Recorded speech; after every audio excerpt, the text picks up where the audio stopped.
চীন দেশ থেকে এক সাংবাদিক বাংলাদেশে এসেছে রিপোর্ট করবার জন্যে।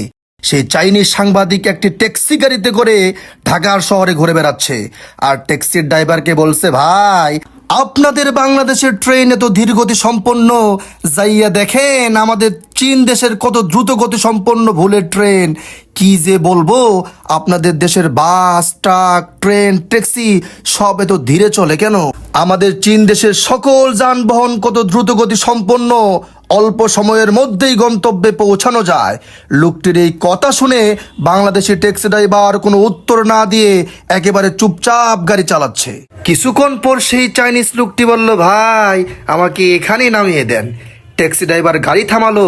চাইনিজ লোকটি গাড়ি থেকে নেমে জিজ্ঞাসা করলো, ভাই মিটার দেখে বলেন তো কত টাকা হইছে?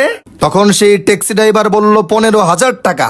ট্যাক্সি ড্রাইভারের এই কথা শুনে চাইনিজ লোকটি বলল, আরে ধুর মিয়া, আপনার দেশের ট্রেন আসতে চলে, বাস আসতে চলে, ট্যাক্সি আসতে চলে, গাড়ির মিটারে তো জুড়ে চলে কেন?